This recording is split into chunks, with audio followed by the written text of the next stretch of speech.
적인 일이 벌어질까요? 오늘은 2003년 경기도 안양에서 실제로 일어난 한 제지 공장의 이야기를 통해 노사관계의 어두운 단면을 들여다보려 합니다. 이 이야기는 단순한 과거의 사건이 아닙니다. 지금 이 순간에도 우리 사회 곳곳에서 반복되고 있는 현실이기도 합니다.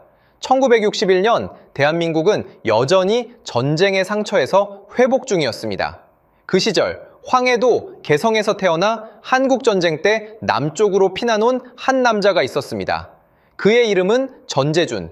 그는 리어카 하나를 끌며 종이 도매업을 시작했습니다. 아침 일찍 일어나 리어카의 종이를 가득 싣고 발품을 팔아가며 거래처를 찾아다녔습니다. 비가 오나 눈이 오나 쉬지 않고 일했죠.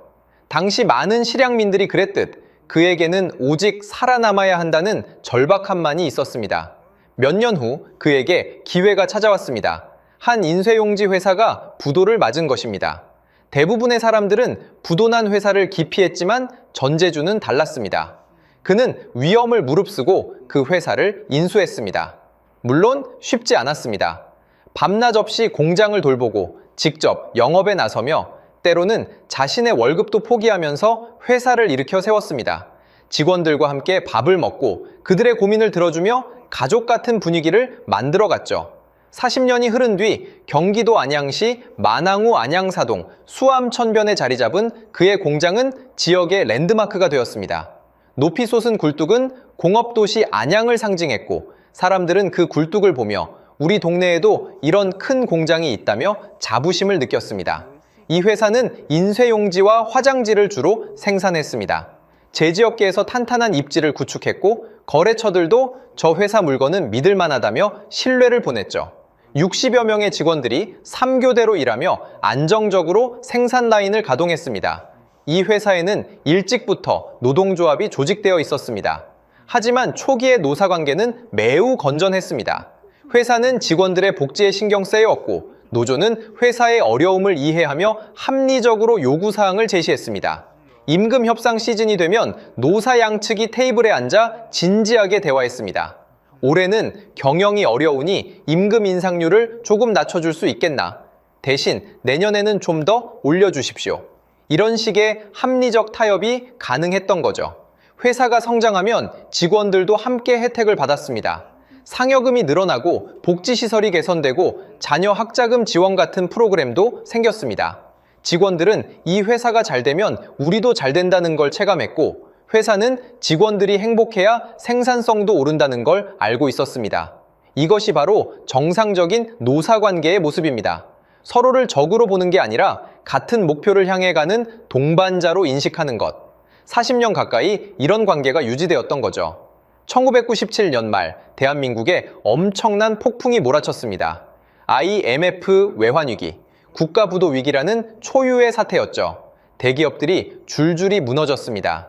기아자동차, 한보철강, 산미그룹, 진로그룹, 한때 잘 나가던 대기업들이 하루아침에 쓰러졌습니다. 거리에는 IMF 극복, 플래카드가 나붙었고 사람들은 금 모으기 운동에 동참했습니다. 하지만 현실은 가혹했습니다.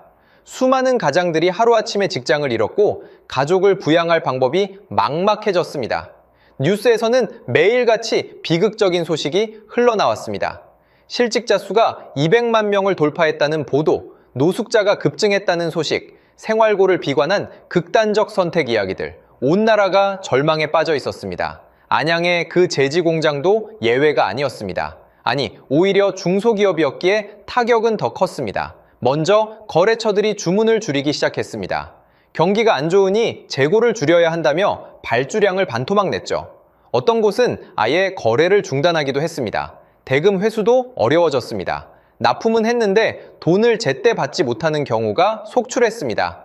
은행에서는 대출 금리를 대폭 올렸습니다. 하루아침에 이자 부담이 2배, 3배로 뛰었죠. 회사의 운영자금이 바닥나기 시작했습니다. 원자재 가격도 폭등했습니다. 수입에 의존하던 펄프 가격이 환율 급등으로 치솟았거든요. 전재준 회장은 밤잠을 설쳤습니다. 장부를 들여다보며 한숨만 쉬었죠. 이러다가 정말 회사가 망하는 거 아닌가? 40년 가까이 일궈온 회사가 무너질 위기에 처한 것입니다. 그런데 놀라운 일이 벌어졌습니다. 노동조합이 먼저 손을 내민 것입니다. 노조위원장이 회사 측에 제안했습니다. 사장님, 우리가 양보하겠습니다. 회사가 살아야 우리도 살 수 있지 않습니까? 구체적인 양보 내용은 파격적이었습니다. 먼저 상여금을 전액 반납했습니다. 보통 1년에 몇 달치 월급에 해당하는 상여금을 한 푼도 받지 않기로 한 거죠. 학자금 지원도 포기했습니다. 당시 많은 직원들이 자녀 학자금 지원을 받고 있었는데 이것도 전부 중단하기로 했습니다. 잔업과 특근 수당도 대폭 줄였습니다. 꼭 필요한 경우에만 최소한으로 하기로 합의한 거죠. 각종 복지 혜택도 축소했습니다. 조합원 한 명당 계산해보니 대략 1,000만 원 정도의 손해를 감수한 셈이었습니다. 당시 물가를 고려하면 지금의 2천만 원에서 3천만 원 정도의 가치였죠. 노조 조합원들도 사람이었습니다. 가족을 부양해야 하고 집 대출금을 갚아야 하고 아이들 학원비를 대야 했죠. 1억 원이라는 큰 돈을 포기한다는 게 쉬운 결정은 아니었을 겁니다. 하지만 그들은 더 큰 그림을 봤습니다. 지금 1억 원을 포기하는 게 아깝다. 하지만 회사가 망하면 우리는 길거리로 나앉는다. 그러면 앞으로 벌 수 있었던 수억 원의 월급을 모두 잃는 거다. 조합원 총회에서 한 직원이 이렇게 말했다고 합니다. 여러분, 저는 올해 45입니다. 이 나이에 회사가 망하면 어디 가서 일자리를 구하겠습니까? 지금 1,000만 원 아끼려다가 평생 직장을 잃으면 안 됩니다. 또 다른 직원이 거들었습니다.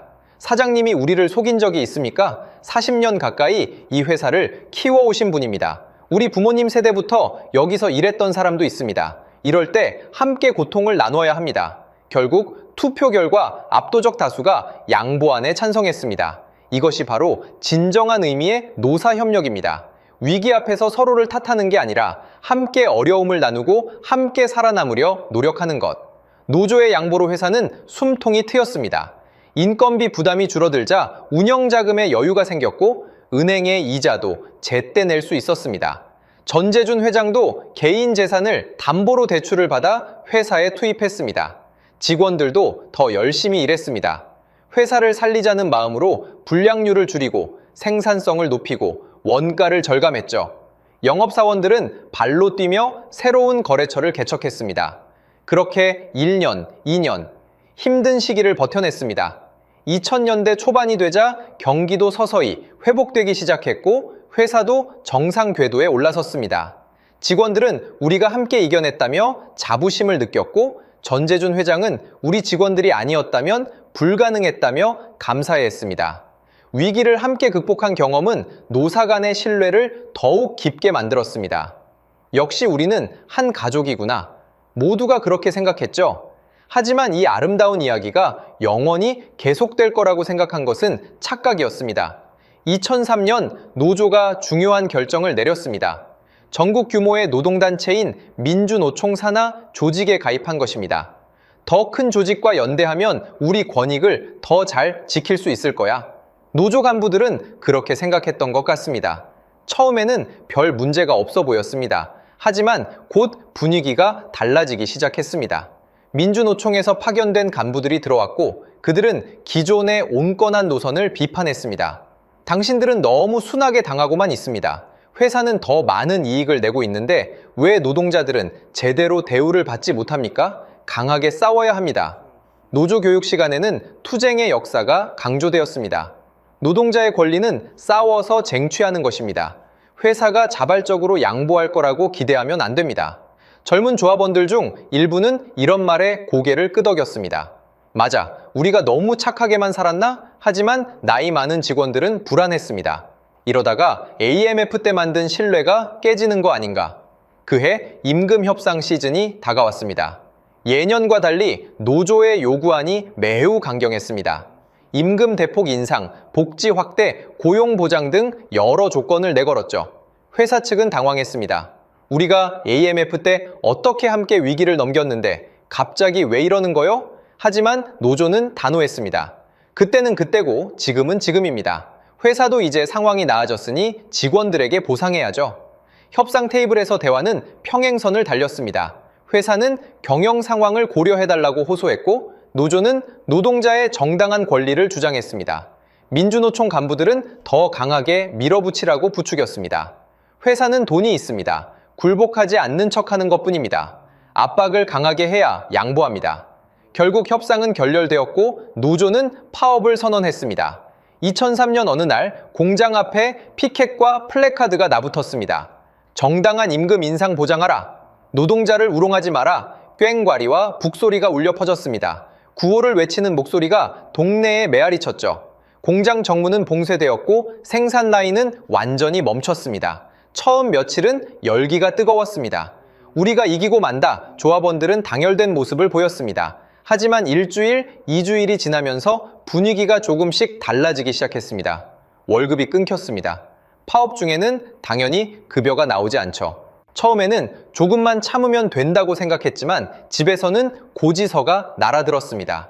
전기세, 수도세, 아파트 관리비, 대출이자. 한 조합원의 아내가 파업 현장에 찾아와 남편에게 따졌다고 합니다.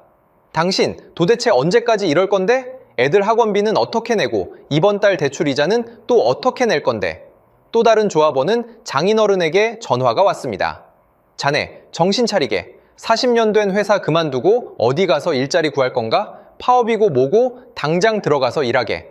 한편 회사는 엄청난 타격을 입고 있었습니다. 제지업은 납기 준수가 생명입니다. 인쇄소에서 종이를 주문하면 정확한 날짜에 납품해야 인쇄 일정을 맞출 수 있거든요. 하지만 파업으로 생산이 중단되자 약속된 납기를 지킬 수 없었습니다. 거래처들에게 연락이 갔습니다. 죄송합니다만 노사 분규로 인해 납품이 지연됩니다. 처음에 거래처들은 이해해주는 듯 했습니다. 그래요? 그럼 일주일만 기다리죠. 하지만 일주일이 지나도 이 주가 지나도 상황은 나아지지 않았습니다. 결국 거래처들은 다른 업체로 발길을 돌렸습니다. 저희도 사정이 있어서요. 다른 곳에서 물량을 받겠습니다. 한 번 떠난 거래처는 다시 돌아오지 않았습니다. 새로운 공급처를 찾았는데 굳이 다시 바꿀 이유가 없었으니까요. 40년 동안 쌓아온 신뢰가 한 달 반 만에 무너졌습니다. 업계에서는 소문이 돌기 시작했습니다. 그 회사 노사 분규가 심하다더라. 거래하면 안 되겠어. 금융기관도 불안해하기 시작했습니다. 공장이 한 달 넘게 멈춰 있는데 대출금을 제대로 갚을 수 있겠습니까? 대출 금리가 올라갔고 일부 은행은 대출 회수를 검토하기 시작했습니다. 협력업체들도 동요했습니다. 원자재를 공급하던 업체들이 외상 거래는 어렵습니다. 현금으로 결제해 주셔야겠습니다. 라고 통보해왔죠. 파업이 3주, 4주로 길어지면서 일부 조합원들 사이에 불안감이 커졌습니다. 이러다가 정말 회사가 망하는 거 아니야? 40년 된 회사가 우리 때문에 문을 닫을 리 없어. 회사도 우리가 필요하잖아. 조금만 더 버티면 회사가 양보할 거야. 노조 간부들과 민주노총 관계자들은 이런 불안을 잠재웠습니다. 겁먹지 마세요. 회사는 으름장만 놓는 겁니다. 끝까지 싸우면 우리가 이깁니다. 역사적으로 봐도 노동자가 당열하면 회사는 결국 굴복합니다. 많은 조합원들이 이 말을 믿었습니다. 왜 그랬을까요? 첫째, 회사에 대한 애정이 있었기 때문입니다. 40년 가까이 운영된 회사가 우리 때문에 문을 닫을 리 없어. 사장님도 이 회사를 사랑하시잖아. 둘째, 자신들의 가치를 과대평가했습니다. 우리 같은 숙련 기술자들이 없으면 회사가 돌아갈 수 없어. 우리가 강력한 협상 카드를 쥐고 있는 거야. 셋째, 과거에 성공 경험이 있었습니다. IMF 때도 우리가 양보해서 회사를 살렸잖아. 이번에는 반대로 회사가 우리에게 보답할 차례야. 하지만 이 모든 판단은 착각이었습니다. 한편 전재준 회장의 심경은 복잡했습니다.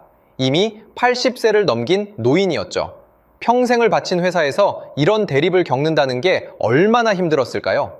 리어카를 끌던 시절부터 시작해서 부도난 회사를 인수하고 밤낮 없이 일하며 키워온 회사입니다.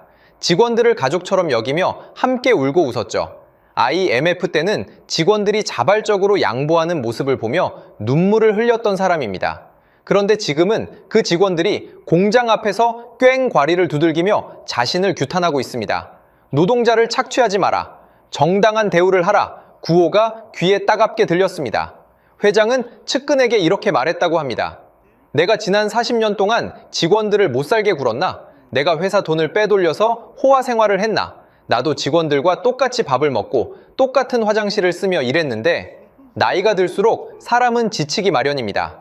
젊었을 때는 한 번 더 싸워보자는 기력이 있지만 80세 노인에게는 그런 에너지가 남아있지 않았습니다. 게다가 회장에게는 이미 계획이 하나 있었습니다. 안양의 공장 부지를 시에 기증하고 사업은 경남 함안으로 옮기려던 계획이었죠.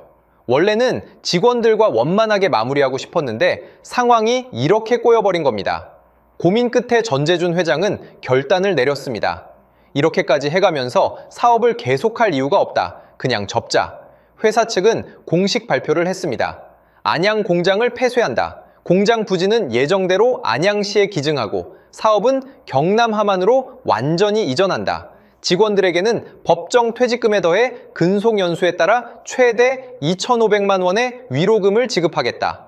이 발표를 듣고 노조는 어떻게 반응했을까요?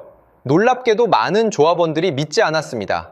겁주는 거야. 정말로 문을 닫을 리 없어. 협상 카드일 뿐이야. 우리가 더 강하게 나가면 다시 협상 테이블에 나올 거야. 민주노총 간부들도 같은 말을 했습니다. 흔들리지 마세요. 회사의 심리전입니다. 끝까지 버티면 이깁니다. 하지만 일부 조합원들은 심각하게 받아들였습니다. 특히 가장으로서 가족을 책임져야 하는 40에서 50대 직원들은 불안했죠. 한 조합원이 노조 회의에서 말했습니다. 우리 좀 현실적으로 생각합시다. 회사 제안도 나쁘지 않잖아요. 법정 퇴직금에 위로금까지 주겠다는데 받고 다른 일자리 알아보는 게 낫지 않을까요? 하지만 강경파가 그를 제압했습니다. 당신은 회사 앞잡이요. 배신자요. 우리가 지금까지 뭐 하려고 싸운 건데 이제 와서 포기하자고? 이런 분위기에서 다른 의견을 내기는 어려웠습니다. 조합 내부의 민주주의는 사라지고 강경파의 목소리만 커졌습니다. 파업은 5주, 6주로 길어졌습니다. 회사는 생산 중단으로 매일 수천만 원의 손실을 보고 있었고 노조 조합원들은 무급 상태로 생활고에 시달렸습니다. 일부 조합원들의 집에서는 아내가 파트타임 일을 구했습니다. 남편이 파업 중이라 수입이 없으니 어떻게든 생활비를 벌어야 했던 거죠. 아이들은 학원을 그만뒀고 집안 분위기는 날로 어두워졌습니다. 한 조합원은 이렇게 회고했습니다. 저녁에 집에 들어가는 게 두려웠습니다. 아내의 차가운 눈빛, 아이들의 초췌한 얼굴, 이게 정말 우리 가족을 위한 싸움인가 하는 의구심이 들었죠. 회사 측도 힘들었습니다. 거래처를 잃는 것도 고통이었지만 직원들과의 신뢰가 무너지는 게 더 아팠습니다. 40년 가까이 가족처럼 지내던 사람들과 이렇게 대립하게 될 줄은 몰랐던 거죠. 9월 중순 양측은 다시 협상 테이블에 앉았습니다. 40여일간의 파업으로 모두가 지쳐 있었죠. 회사는 위로금을 조금 더 올려주기로 했습니다. 정확한 금액은 공개되지 않았지만 처음 제안보다 몇백만 원 정도 더 주는 선에서 합의가 이루어졌습니다. 노조는 이를 투쟁의 성과라고 발표했습니다. 우리가 강하게 싸워서 더 나은 조건을 얻어냈다. 9월 23일 40여일간의 파업이 공식적으로 종료되었습니다. 노조 간부들은 조합원들 앞에서 이렇게 말했습니다. 여러분의 단결된 힘으로 승리를 쟁취했습니다. 일부 조합원들은 박수를 쳤습니다. 그래, 우리가 이겼다. 하지만 나이 많은 직원들은 표정이 어두웠습니다. 뭔가 잘못되어 가고 있다는 느낌을 지울 수 없었던 거죠. 파업이 끝난 지 얼마 안 돼요. 회사는 예고했던 대로 공장 폐쇄 절차를 진행했습니다. 잠깐, 우리 합의했잖아요. 위로금도 받기로 했고 파업도 끝났는데 왜 문을 닫는 거예요? 조합원들은 당황했습니다. 많은 이들이 착각하고 있었던 겁니다. 합의가 이루어졌으니 회사가 계속 운영될 거라고 말이죠. 하지만 회사의 입장은 달랐습니다. 우리는 처음부터 안양 공장을 폐쇄한다고 말했습니다. 위로금 협상을 한 것이지 공장을 계속 운영하겠다고 한 적은 없습니다. 법적으로도 회사의 결정은 문제가 없었습니다. 합의된 보상을 지급하고 공장을 폐쇄하는 것은 회사의 정당한 권리였으니까요. 60명의 노동자 전원에게 해고 통지서가 날아갔습니다. 퇴직금과 위로금을 계산해서 지급하겠다는 내용이었죠. 조합원들 사이에 충격이 퍼졌습니다. 우리가 뭘 한 거지? 40여일 동안 싸워서 얻은 게 실직이란 말인가? 계산해보니 더 황당했습니다. 처음 회사가 제안한 위로금보다 몇백만 원 더 받게 된 것은 맞았습니다. 하지만 그 몇백만 원을 위해 40여일간 무급으로 파업했고 결국 일자리까지 잃었습니다. 한 조합원이 계산해봤습니다. 40여일간 받지 못한 월급이 약 300만 원, 위로금으로 추가로 받은 돈이 400만 원, 결국 100만 원 남는 셈인데 그 대가로 앞으로 20년은 다닐 수 있었던 직장을 잃었다. 더 비극적인 건 재취업의 어려움이었습니다. 2003년 당시에도 중장년층의 재취업은 쉽지 않았습니다. 특히 제조업 숙련공들은 갈 곳이 마땅치 않았죠. 20대, 30대 젊은 직원들은 그나마 나았습니다. 다른 공장에 취직하거나 새로운 분야로 전직할 수 있었으니까요. 하지만 40대 후반, 50대 직원들은 막막했습니다. 한 50대 조합원은 이렇게 말했습니다. 제지 공장에서 30년을 일했습니다. 종이 만드는 일 말고는 할 줄 아는 게 없어요. 그런데 다른 제지 공장에 이력서를 내니까 46일 파업에 참여하신 분이시네요. 라며 거절당했습니다. 파업 참여 이력이 재취업의 마이너스 요인이 된 겁니다. 회사 입장에서는 저 사람을 뽑으면 나중에 우리 회사에서도 파업을 주도하지 않을까 하는 우려가 있었던 거죠. 결국 많은 전직 직원들이 영세 공장이나 서비스업으로 전직해야 했습니다. 월급은 절반 수준으로 떨어졌고 근무 조건도 훨씬 열악했습니다. 일부는 택시 운전을 시작했습니다. 차라리 이게 낫습니다.